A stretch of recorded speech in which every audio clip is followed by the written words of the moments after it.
Okay, so I'm sitting in my car because my daughter had an appointment and I have to wait outside so that we can be safe.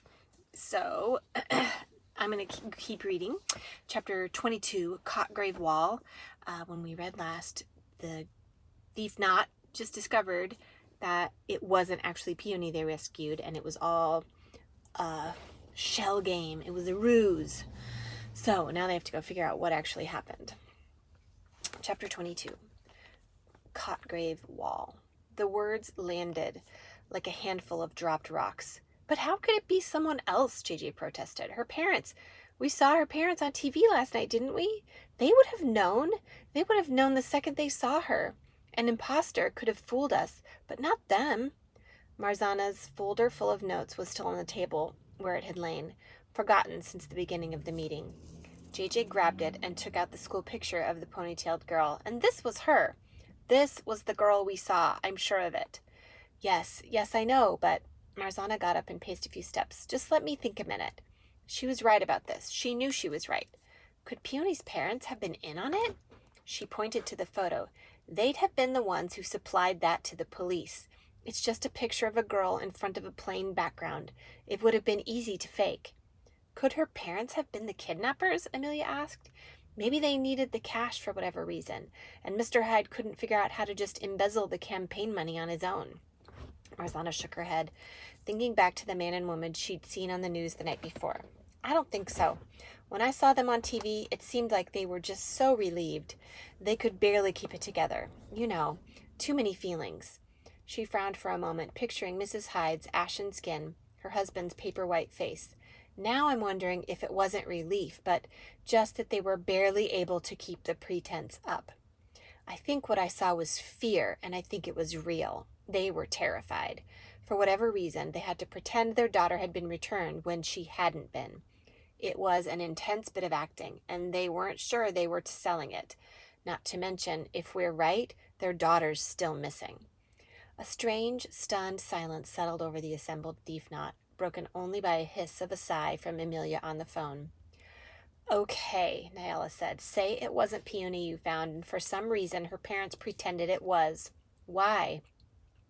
What possible reason could there be for them to pretend their kidnapped daughter had been returned when she hadn't? Amelia's voice spoke up. If they're not the kidnappers themselves, maybe they were told they had to pretend it was her in order to get real Peony back. But that suggests they knew about the fake Peony in advance. And what about fake Peony? Nyala persisted. If you're right, and the girl in Mrs. Agripin's apartment wasn't Peony, who is she? How did she get involved in this? I refuse to believe any kid would go along with a plan that involved kidnapping another kid. I don't think she was a kid at all, Marzana said. She slouched the whole time to make herself look shorter. Even then, I remembered thinking she looked older than 11, but I ignored it, because it wasn't what I was expecting. She's an accomplice. That's why she wouldn't tell me anything at all when I tried to ask her questions about the people who'd taken her. Cyril spun his empty soda can on the table. If we're right, and if the Hydes knew in advance this was going to happen, that a fake Peony would surface, then there must be a whole separate set of demands the kidnappers made for getting the real girl back. And two of these demands must have been, when the cops ask for a picture, hand over this photo of fake Peony, and when fake Peony shows up in person, pretend it's real Peony. In which case, it was all maybe never about money at all, Marzana put in. I remember asking my mom and dad that first night whether this was really about the ransom. It seems so weird, since the Hydes could never have raised that much in less than a week, and the whole city apparently knew it. But it makes sense if the ransom note we saw was just a front for the cops.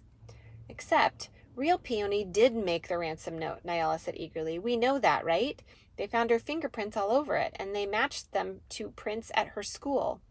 Not print provided by her parents. And no matter how much she picked up about what was really going on from her perspective, that note was real, in the sense that it was a real message going from the kidnappers to the world. She started digging through her bag, then paused to point an accusing finger at Cyril. I knew we gave up on the idea of a message too fast. We didn't give up on it, Cyril protested. We stopped because Peony seemed to have been found. We could start looking again. Or maybe, Meddy repeated. Silence fell over the table, and one by one, the other members of the knot looked at Marzana. "What?" Amelia barked over the speaker, sounding totally exasperated. "I can sense the group glances happening, and I'm feeling really, really left out." "The adults," Nyala said. She looked up from the phone. "Your call, Marzana. We all agreed. You decide when we loop the adults in. We should tell your mom and dad, right?" "Can I say something?" Amelia asked. "Before you call them, you should come to Merrymead. Let me show you what I found. When Cyril told me the game was up, I thought it was just going to be something cool to show you. But now I'm thinking it might be more than that. If you're right, then this isn't just about the kidnapping, is it? The kidnapping is part of a bigger crime. It's about whatever the real ransom demands are, the ones we haven't seen. And if I'm right, you might be able to give your parents a really important clue. Come see this first." Marzana hesitated. If there was any truth to this new hypothesis, then real Peony was still out there, and probably they should quit messing around and call the adults fast.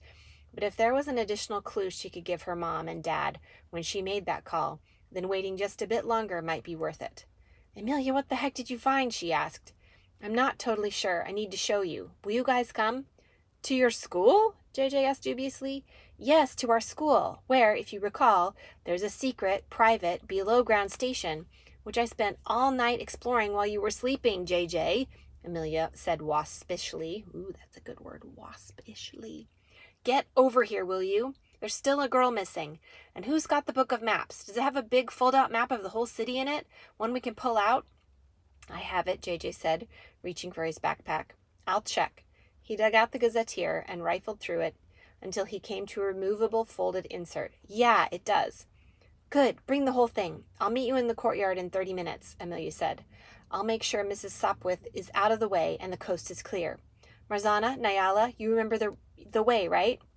Westing Alley, to the fire escape, through the glass museum, down to the basement, along the canal, under the orangery, out through the shed." "Yes," Marzana said, "but what about all the locks?" "The doors you'll use at 5 Westing are always unlocked, and so is its canal door. I'll unlock the Merrymead side ones for you, and I'll prop our canal door open so you can't miss it. Then I'm taking a power nap. See you in half an hour on the dot." Amelia hung up. Marzana punched the end call button on the phone and passed it to Ciro. Well, suddenly the day got a lot more exciting than I was expecting it to. I'm going to stop here for just a second and then I'll be right back.